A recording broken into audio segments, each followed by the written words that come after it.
Welcome to my channel. இன்றைக்கி நம்ம top load washing machine என்ன மாதிரிப்பட்ட ஸ்டாண்டு யூஸ் பண்ணலாம், எந்த ஸ்டாண்டு யூஸ் பண்ணால் நல்லது அப்படின்னு தான் இந்த வீடியோ ஃபுல்லாக பார்க்க போகிறோம். இப்போ பார்த்தீங்கன்னா டாப் லோடு வாஷிங் மிஷினில் பொதுவாக ஸ்டாண்டு யூஸ் பண்ணுறது ரொம்ப நல்லதுங்க. எதுக்காக அப்படின்னு பார்த்தீங்கன்னா, எப்போவுமே ஒரு சில பேர் பாத்ரூம் அந்த பக்கம் வச்சுருப்பாங்க, இல்லைன்னா ஏதாவது வெளியே வச்சுருப்பாங்க, டைல்ஸ் போட்டிருப்பாங்க. அது மாதிரி இருக்கும்போது என்ன ஆகும்னா, ஓடும்போது வாஷிங் மிஷின் ஷேக் ஆகும். அப்போ கீழே விழுறதுக்கும் வாய்ப்பு அதிகமாக இருக்குது. அதனால ரொம்ப கிரிப்பான ஸ்டாண்டு யூஸ் பண்ணுறது ரொம்ப நல்லது. அப்படியே யூஸ் பண்ணிட்டு இருந்தீங்கன்னா வாஷிங் மிஷின் உள்ளே இருக்க ட்ரம் வந்து ஒன் சைடாக வர ஆரம்பிச்சிடும். அப்புறம் நிறைய ப்ராப்ளம் வர ஆரம்பிக்கும். பார்த்தீங்கன்னா இதை பார்த்தா தெரியும், ஒன் சைடாக இருக்குது பாருங்கள்.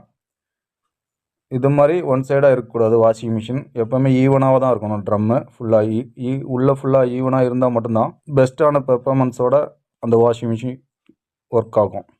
இல்லைன்னா அடிக்கடி ப்ராப்ளம் வந்துட்டுருக்கோம். அந்த மாதிரி இஷ்யூலாம் நம்ம என்ன மாதிரி ஸ்டாண்டு யூஸ் பண்ணலாம் பார்க்கலாம். இப்போ பார்த்தீங்கன்னா இந்த ஸ்டாண்டு பாருங்கள், இது வந்து ஹெவி ஸ்டாண்டு. எலி எதுவுமே உள்ளே போகாமல் இருக்கிறதுக்காக நெட்டு யூஸ் பண்ணியிருக்காங்க. இந்த ஸ்டாண்டில் பார்த்தீங்கன்னா இந்த நெட்டு கூட ரொம்ப குவாலிட்டியாக இருக்கும். எந்த ஒரு இதுவும் டேமேஜ் ஆகாத மாதிரி நல்ல குவாலிட்டியாக கொடுத்துருக்காங்க. பாருங்கள், ரொம்ப குவாலிட்டியாக இருக்குது. புஷ்ஷு கொடுத்துருக்காங்க பாருங்கள், டைல்ஸில் ஸ்லிப் ஆகாமல் இருக்க புஷ்ஷு கொடுத்துருக்காங்க. நீங்கள் எடுத்துகிட்டு போகிறதுக்கு வீல் கொடுத்துருக்காங்க. எல்லா ஆப்ஷனும் இருக்குது. வெளியில் மார்க்கெட்டில் பார்த்தீங்கன்னா இந்த மாதிரி ஸ்டாண்டு தான் கிடைக்குது. இந்த மாதிரி ஸ்டாண்டு யூஸ் பண்ணாதீங்க, சீக்கிரமாக வீணாக போயிடும்.